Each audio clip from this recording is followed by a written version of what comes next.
How's it going, ladies and gentlemen, and welcome back again to the channel for another edition of LandO's Lock-Ins, the series in which we do our darndest, we do our best to be the most accurate CDL pick'em predictions possible. Ladies and gentlemen, I welcome you back to the series that will never stop. I'll tell you what, regardless of what's going on in life, we continue on with LandO's Lock-Ins. For those that haven't watched other content or seen me kind of give some updates, we took a brief pause on content for a little while. Some what was intentional, some that was not.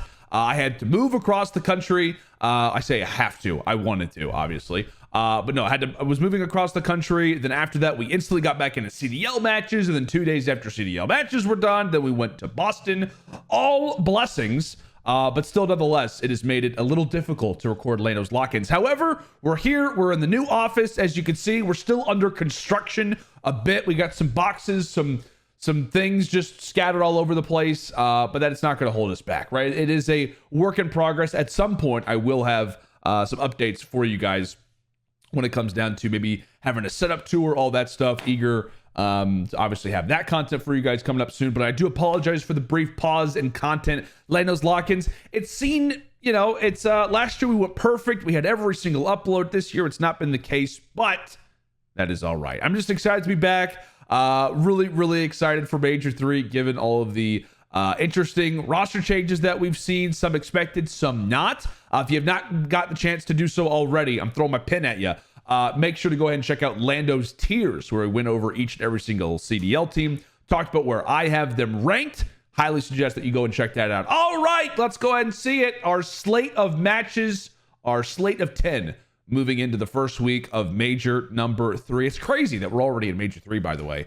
Let's go ahead and take a look at our lock of the week. Florida versus Atlanta will be my lock of the week. This means that I cannot go in, change my prediction.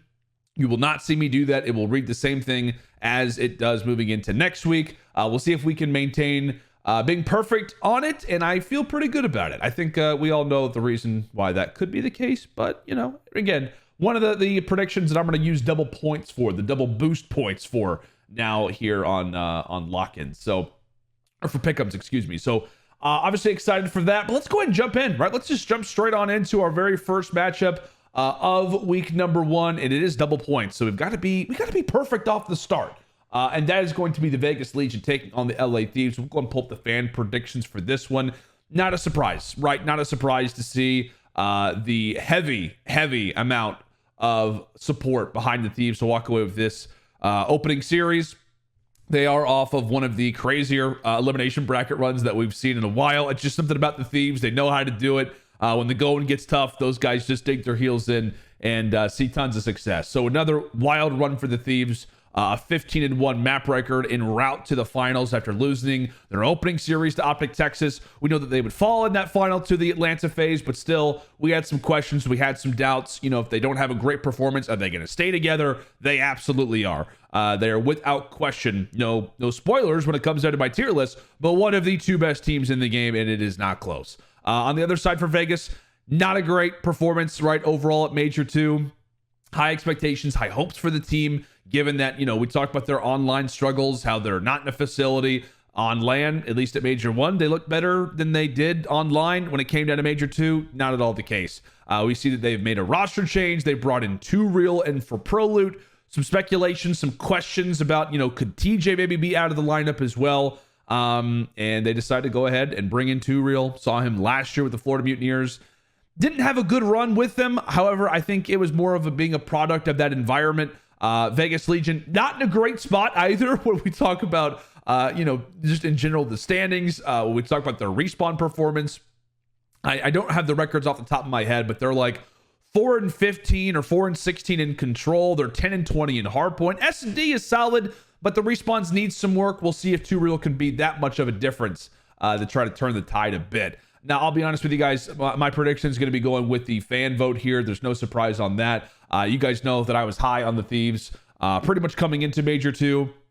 I am still very high on them moving into Major 3. I love the system that this team has. Is there a chance that maybe, Vegas could walk away with a map or 2? Could they force a game 5? They catch the Thieves off guard. New lineup.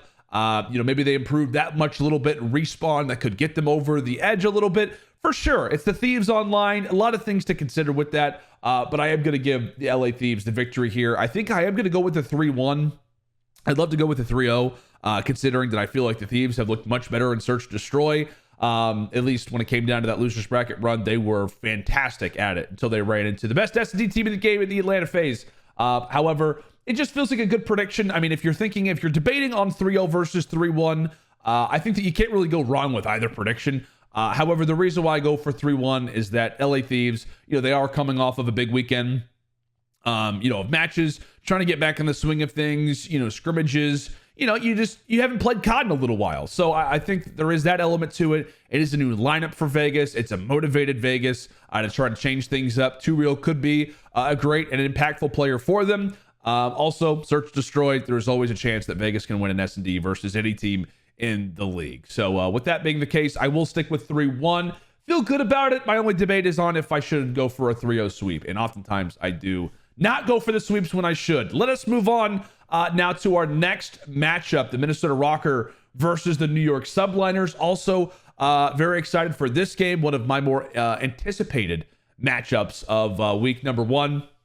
And the reason for that is because it was a Game 5 Round 11 at the Boston Major. We ended up seeing Minnesota narrowly, and I mean narrowly, take that series. There was a lot of discussion, a lot of talk about New York obviously being on a lack of sleep. Jay and I actually had the cast for that, and it was funny because I, typically walk around. Sometimes I'll ask the teams how they're feeling. Went and chatted to a few of the teams, Seattle, seeing how they, how the vibes were, talking to a few other rosters as well. And I was like, wait, where is New York at? And I'm like, oh, wait, they're not here. They're having all kinds of delays. They had lots of problems trying to get to the Boston Major. There's been some people who've gone out there and said, nope, that's not an excuse. There have been some people to say, absolutely, that had to affect their gameplay. Regardless, it is a bit of a revenge matchup for the Subliners. And the way that Minnesota got it done was through the Search Destroys. New York, they ended up going 0-4 in Search Destroy at Major 2. That was actually one little worry that I did have about New York moving forward after their championship in Raleigh, was that is S&D going to be solid? If not, that could be a point of weakness. And obviously it was. It absolutely was when it came down to just in general, all of Major 2. In the qualifiers, they weren't amazing at S&D.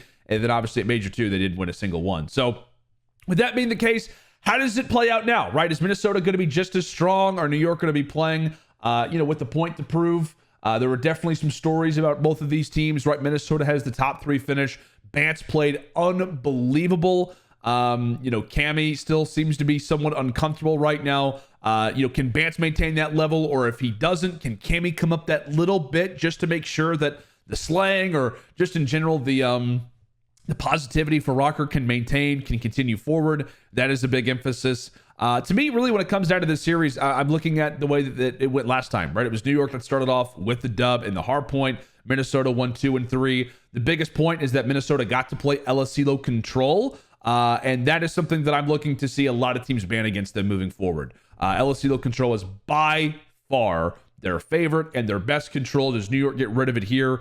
They play a mixture of hotels. Sometimes they'll play Fortress. New York's kind of cool to play most maps, but I do expect them to get rid of that El Asilo control if it's possible. And if so, I do like New York to win games 1. I like them to win game 3. And I think I like them to win game 4 as well. I like Minnesota. I, again, love this SMG duo. You guys have heard me talk at length about how much I enjoy Afro, seeing him really reach, it feels like his ceiling right now, or not his ceiling, but breaking through the ceiling that a lot of people thought that he had, being one of the best players in the game. However, I am going to give the W this time to the Subliners. I think they played well. I think they played much better this time around.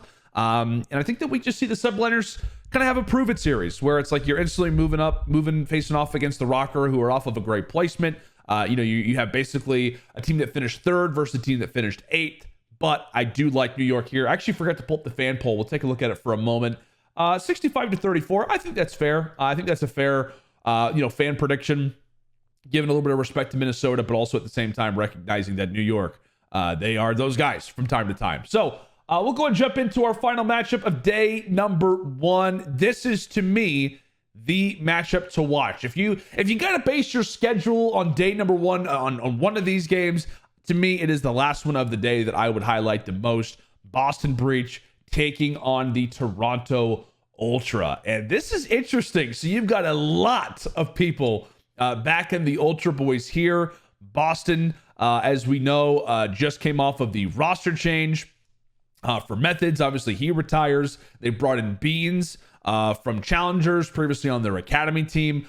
Very excited. I will go and say this now. I am very intrigued, very excited to see Beans now in the CDL. He is a faster paced, chow heavy, just in general hype AR player. And so I think this is exactly what this Boston Breach team needs. Methods has talked at length about, hey, I don't necessarily think that they needed somebody to bring leadership. They really just need somebody to hype them up, to kind of get them going in matches. I think Beans will provide that.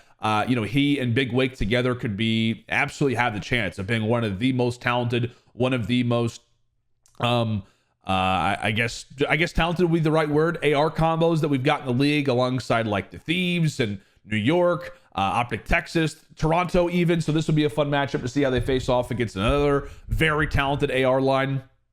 You've got Beans faced off against Scrappy, which I think will be great.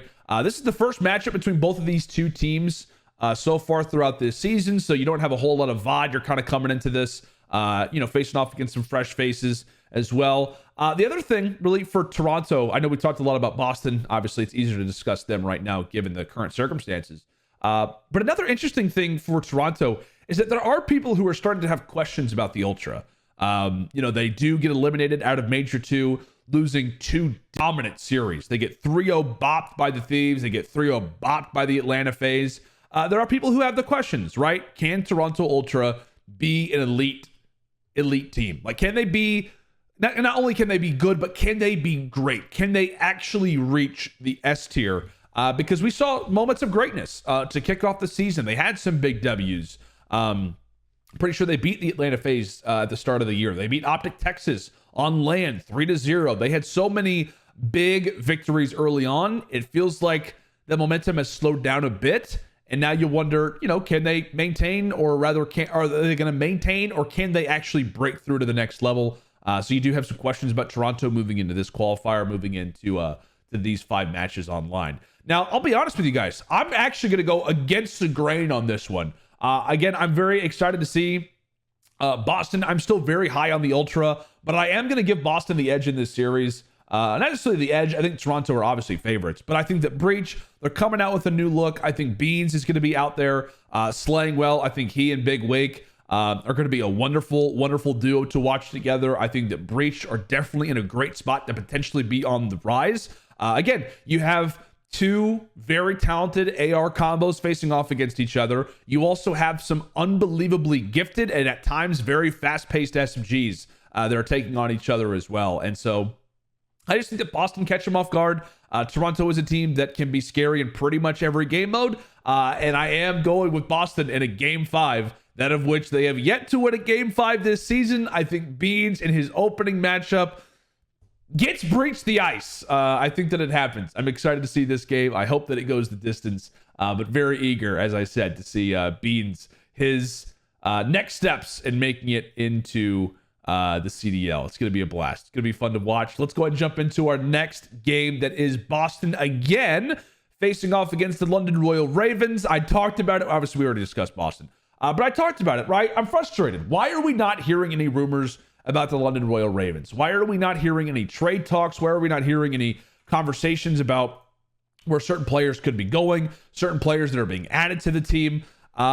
It just feels like the culture around the team is just not where it needs to be right now. It very much, I said earlier, it very much feels like a Paris Legion vibe throughout the prior 2 seasons, where it's just like, you've got some very talented players. There's no question about that. But just mixing together, whether it's just a lack of roster changes, if it's just a lack of cohesion, it just doesn't feel like it's there right now. A lot of people, talk about free a seam, all that stuff.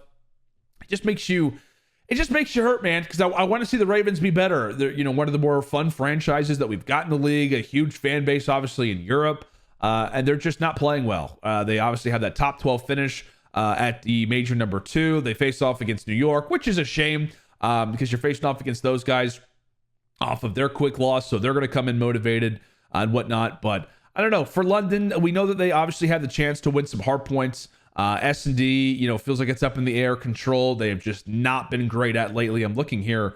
They have lost this is a lot of controls in a row. I think they've won like one of their last like 8 or 9 controls. So that could be a very big spot of weakness that Boston can take advantage of. I'm not going to go for a crazy prediction. Do I think there's a chance that London come out and kind of surprise us a bit?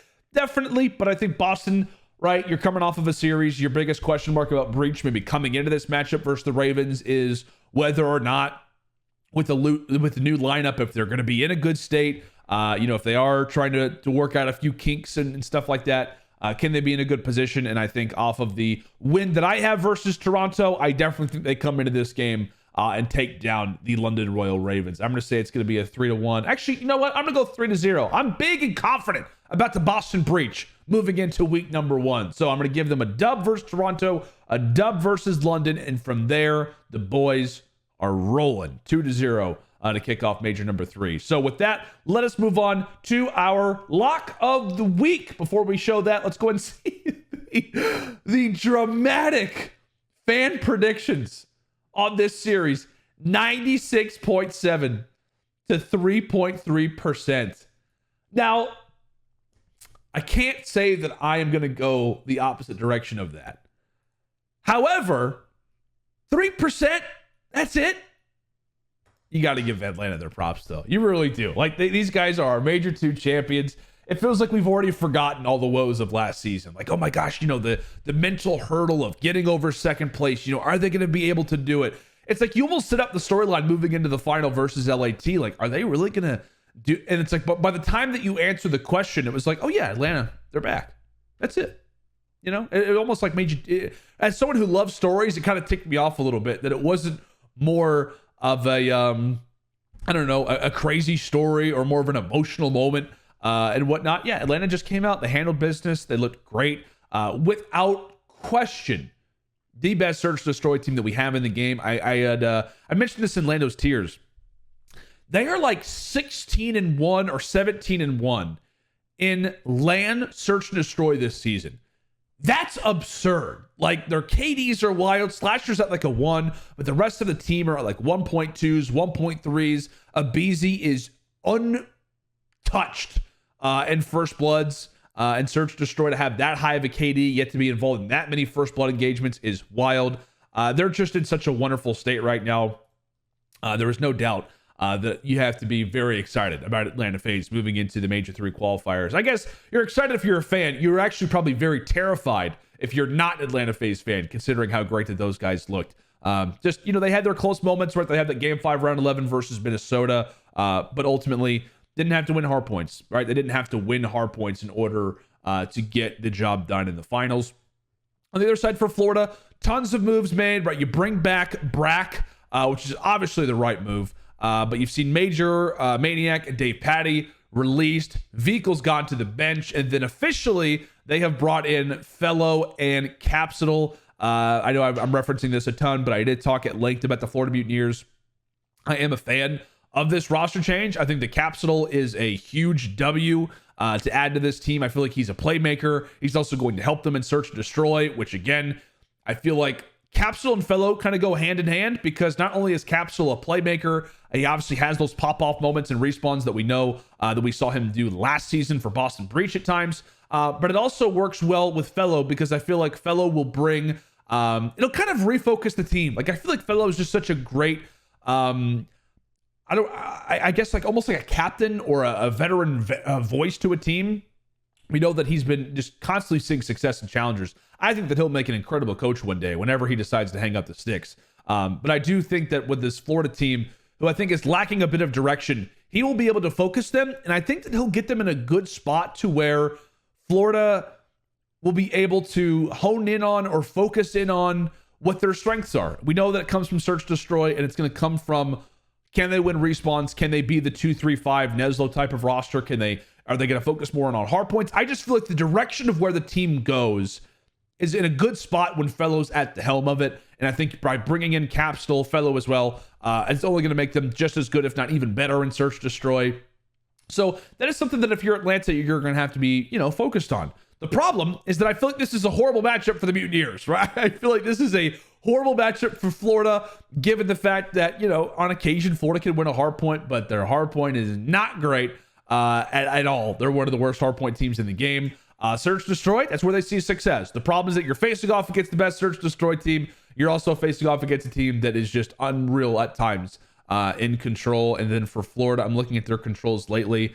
They're like, I think 1-5 in their last 6. So not a great opportunity here for Atlanta. I am going to invest double boost points on this series. That's right. You actually can't see it behind. So we've got lock of the week, double boost points enabled. And we're going for a 3-0. I'm going to go for 2 3-0s to kick off the day. Is there a chance? Absolutely, that Florida can come out and surprise. I do like the changes that they have made. I just feel like this is just not a great opening series for them to face off against. So we're going to say Atlanta 3-0 and move swiftly into a hyped game. OPTIC Texas taking on the LA Guerrillas. We'll remove the lock of the week and take a look at the fan poll predictions. 90% to just 10%. OPTIC Texas are off of the roster change, right? Illy dropped Ghosty, Dan Ghosty, previous challenger player, the unofficial but technically official MVP of the most recent Challengers tournament, now is going from being pre-law, living with some buddies, playing some COD at a high level, to being in Texas, playing on the most watched franchise in the CDL, and within weeks, will be playing in front of one of the loudest crowds that we've seen in COD history. What a crazy turnaround, right? What a crazy turnaround outside of Pro Loot, which you can't really count Pro Loot in this case, but this is the first time, I believe, since I think maybe ever, that OPTIC as a team, right? You could even count Huntsman in this, but the first time that OPTIC has ever decided to add a rookie or a player who has 0 professional experience to their lineup with the intention of starting him. I know that's a very long phrase. I basically just want to say this is the first time that OPTIC has ever added a rookie to their starting lineup, but you do have to keep in mind Pro Loot last season. The biggest thing, though, was that Pro Loot wasn't looked upon to actually be a full-time starter. They were bringing him in for a short time, they thought, for Illy. This is the first time that they're going with somebody who they intend on starting moving forward. So this is a huge opportunity for this guy, right? And this is going to come with a lot of pressure on his shoulders, as we know. Illy was a staple to Zio, a staple to OPTIC very early on. A lot of love for that guy. I obviously am excited to see what happens next for him. I do think and I do hope that we'll see him on a CDL team to close out the year, however long that will take. I'm not exactly sure. But on the other side of it, for Ghosty, I've seen a lot. I've tried to watch a lot on him. There's been a lot of people who've went out there to discuss that he's kind of like a human radar and hardpoint, very aware of the spawns, a great communicator. And now he's actually playing on 200 FPS. Apparently he was playing on like 90 FPS previously, just frying in challengers. Now he's playing at lightning speeds and alongside some incredible talent on the OPTIC Texas roster. So obviously a lot of focus is going to be on OPTIC, of course. Lots of pressure on Ghosty to perform. Lots of pressure on, I think it's fair to say, Dashy and Shotzi, who are, obviously making the decisions now alongside the, I was going to say alongside the coach. Sorry, Rambo. I guess just in general, they're the ones making the decisions. So there you have it. But I guess, the pressure is on them to make sure that this is the right call to make. I've talked at length about this move. Is it the right move? Is it not the right move? I think we can all understand the fact that a change was needed, given that it just feels like the vibes with Illy were not there. I feel like OPTIC did kind of go out of order with their roster changes. I still think that they will make another move before this year is over. I've said that at length. I will stick to it. But I do think that veteran voice, or just in general, somebody who can come in and I don't know, just allow for everybody else to just play, if that makes sense. Like, they don't have to be so concerned about the comms or whatever. I think there is an element to where that is needed in a team. I think that OPTIC is, with all these moves, it's difficult to develop a consistent system. That is exactly what Atlanta FaZe and LA Thieves have done for the past 2 seasons. Well, Atlanta's done that forever. But the LA Thieves especially, is that they've developed this system. They've developed a certain way to play. And when you're constantly changing your roster, it's going to take some time to figure that out. And so I think for OPTIC, it's almost frustrating, I think, from a fan's POV, because it feels like you're constantly starting over, trying to figure out what this new roster is going to look like.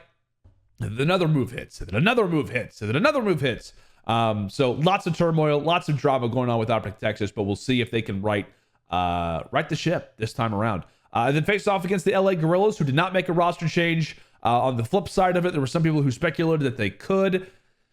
LAG has frustrated me a bit, considering that they literally could have, if they win one more series in our Major 2 qualifiers, they would have technically beat the team at the Boston Major, who finished number 1, number 2, and number 3. They beat the LA Thieves. They should have beat the Atlanta FaZe, and they did beat the Minnesota Rocker in our Major 2 qualifiers. So it just goes to show the promise, the talent that the Guerrillas have. And I'm honestly, I do worry that maybe that fire's gone a little bit from the team. But we know that they are menaces in hardpoint. Controls, they started to win them a little bit. Controls not guaranteed. S&D is not guaranteed. I really do like Optic Texas in this series. Given the fact that Ghosties already talked a little bit about how in their opening day of scrims, they looked fantastic at hardpoint.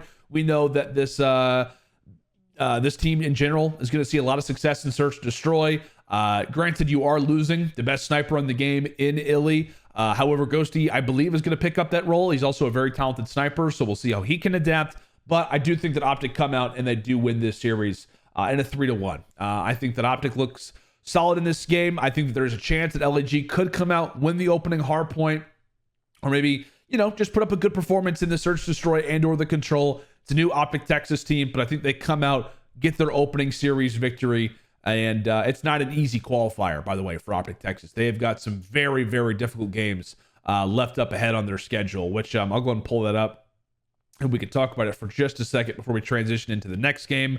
But yeah, for Optic Texas, this is not going to be easy. You've got LAG, then you face off against Toronto and Minnesota in week number 2. And then in week 3, you've got New York and Atlanta. So we're talking about Optic Texas. It's going to be their home series in just a few weeks. You want to obviously have that positive record so that you do have a winner's bracket position. This almost feels like a must-win series already for Optic. So we'll see how they come out, how they play. I'm thinking Texas 3-1. All right, last series of day number 2, Seattle versus Minnesota. Serge, what's going on with them right now? From top 2 to top 12. I talked about it in LandO's tiers. I expected it. I did. I felt like this was a given for Seattle Surge just based off of how they played last season. Constant up and downs, winning tournaments, going top 12. Within a few weeks, they were losing to amateur teams last season.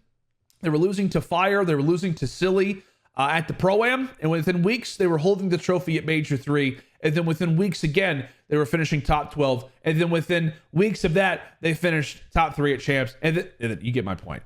It was just constant chaos, roller coaster of effect for Seattle. And they're kicking off this season the same way that they really went through last season. Are the vibes gone? I don't know. I think for Seattle, definitely the camp is not in the highest of spirits. I think there is an element to it where, the Pred to Optic thing, I think, was a factor. I don't think it's necessarily an element of like, hey, Pred's teammates hate him now. I don't think it's necessarily that. I think this team is still motivated and still eager to try to improve. But you got to win Search Destroys, right? They've still yet to win an online Search Destroy. I think they've lost their last 10 S&Ds. You're not going to win series based solely off of respawn. You put so much pressure on your respawns. Hardpoint is by no means a definite in this game, given spawns and things of that nature. So for Surge, my goodness, you just got to win some S&Ds. We'll see if they can improve moving into the Major 3 qualifiers. I do feel like they've got some pretty difficult games off the rip. They have some easier games, I think, to close out their qualifiers, but they face off against Surge. They face off against Rocker, and then Seattle then faces off against Thieves. So I think early momentum is a thing for them. And I do think that there is a very high possibility that this could be the last time, the last major where we're calling out if these 4 players are under the Surge franchise. We'll see if that's the case. On the other side for Minnesota, obviously, as I said, I do have them coming off of that game versus New York in which they lose it. There's definitely a chance where they come into this series at 1-0. And then when it comes out of predictions for this one, I'm thinking that it is a Minnesota W. I think this is a heartbreaking loss for Seattle. They come out, they probably win the opening hard point. Minnesota takes the Search Destroy. And then who knows, control hardpoint wise, how that ends up going. But I do think that this is still a very solid rocker team. Afro facing off against Pred. Love that. I think that we could see a good series again from Bance. Cause some issues. Makes Seattle constantly have to be aware of the flank. Again, I just think that Rocker closed it out. I think it's another double search destroy victory game for Minnesota along with the respawn.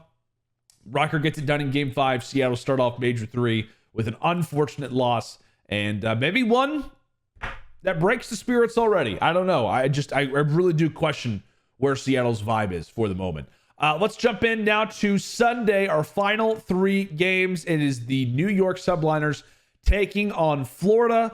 This is both teams' second series of the week. Florida coming off of a game versus Atlanta where I think that they get 3-0'd. NYSL coming off of a series that I think they take versus Rocker. It's not going to be an easy dub. But regardless, I have a team 1-0 facing off against a team that's 0-1.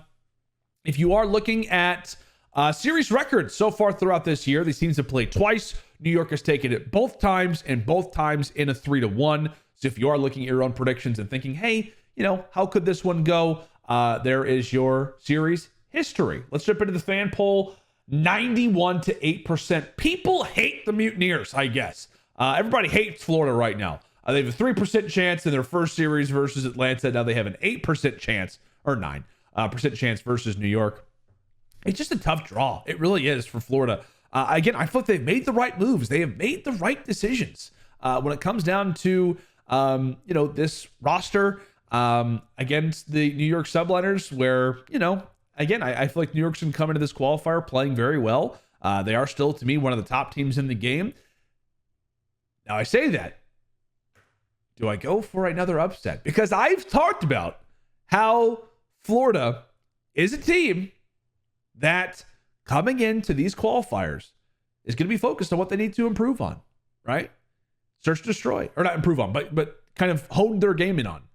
And New York are not currently a great search destroy team. So do I think there is a chance that we have a Florida Mutineers upset despite 8.8% people choosing them? Am I in that 8.8%? Yes, I am. I am in that 8.8%. You got to go for a crazy upset, right? You got to go for one. I don't know. It just feels like it's going to be on the Sunday. Florida are coming off of a, not an easy pill to swallow versus the Atlanta phase.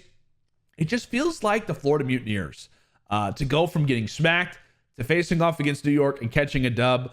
You have to keep in mind, every team in the CDL has the chance to beat another team. It is absolutely the case. There is a chance where somebody can get caught off guard each and every single time. I don't know. I just feel like for Florida, again, I like them to win this in a game 5. Now, if it's a game 4 or a game 3, I think you definitely go for New York here. I'm not saying that everybody should go for the Mutineers, but I do feel like if there is a game that you're looking at to go for a crazy upset, I don't know. It just feels like this one has a chance to. I feel like this one absolutely has the chance to go 5, and I think that Florida, in that case, could upset here. So we'll go with that one. Mutineers, game 5 victory. Despite having New York and Atlanta on their schedule, they managed to survive week 1 of our qualifiers in Major 3 with a 1-1 record. Impressive. Let's jump in now to Toronto versus the Las Vegas Legion. So I've got Las Vegas off of their series versus LAT, where maybe they win a search destroy, maybe they don't, maybe they just get 3-0'd. And then obviously this will be their second series with 2 real in the lineup. Toronto, this is their what game is this for them? This is their second matchup of this week after facing off against the Boston Breach, and what I believe will actually be a really good series. Not a lot of people going for Boston in that series, however, I am.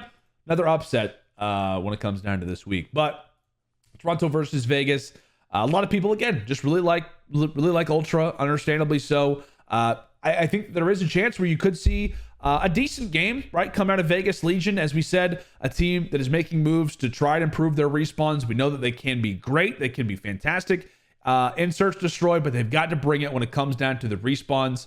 Times Toronto looks great across all 3 game modes. Sometimes it's not a given when it comes down to any of them.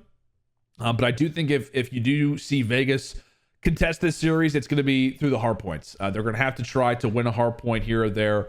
That to me is really going to be the opportunity where they win an opening hard point. Maybe they carry that into a search destroy victory, and then you just hold on, hopefully beat them in games 3 or 4. If not, try to take them down into game 5. I'm one who likes upsets, but I'm not going to go for back-to-back ones. We know, what the strategy is going to be here for the Legion. As I said in my tiers, Legion, I like what they've done, but it's just not enough. You're going to have to make more moves if they want to try to improve that dramatically in respawns. I am going to give Toronto the W and a 3-0 or 3-1. Like I said, Ultra, it feels like they can just beat you anyway. At times they can also lose in any way, but I like the Ultra to take this victory here. Obviously, I'm going to say it goes to a game 4, and that is it. So let us jump in now to the final match of week number 1. And it is a banger. To put it lightly, this is a rematch from our Major 2 finals. This is a rematch from champs last season. The 2 undisputed top dogs in the league. No question about it. Atlanta facing off against LA. This is going to be a fun series. Obviously, we've seen these teams face off very, very recently, as I said, in which it was the LA Thieves who lost that. Atlanta ended up taking it. I think it was 4-2 in the finals, where the Thieves won both the hard points. Atlanta won everything else. The search destroys and the controls. They also faced off against each other. I remember in Major 1. Let me scroll up and see. That went to a game 5, in which it was Atlanta who won game 1, Atlanta won game 3, and game 5. So very interesting. They've had some tight races already. How does this one come out? How does this one play out? Right, you're coming now into the online atmosphere. LAT obviously was something to prove. And this is just a fun match. It really is. It's fun because there is a little bit of a rivalry here. LA Thieves obviously beat them at champs. Atlanta just beat them at Major number 2. They also beat them earlier on in the season. So there is an element to it where obviously LAT has the biggest laugh of them all, but Atlanta, you definitely have liked them a lot more lately, and obviously they're the best team in the game. So how does this one play out? It is double points. There's a lot invested in this. I'm curious, fan vote wise, 72% going with the Atlanta FaZe, which I think is interesting. I don't know. I feel like I would definitely rate this one a little closer, just given the fact that I know these teams just played. But I feel like for the Thieves, you're going to the drawing board. You're trying to fix mistakes. You're figuring out where you went wrong. Everybody, and I mean every single person, is watching Atlanta FaZe VOD and Search Destroy. How are they winning these? How are they looking so good? So I think for this matchup, I am a person who likes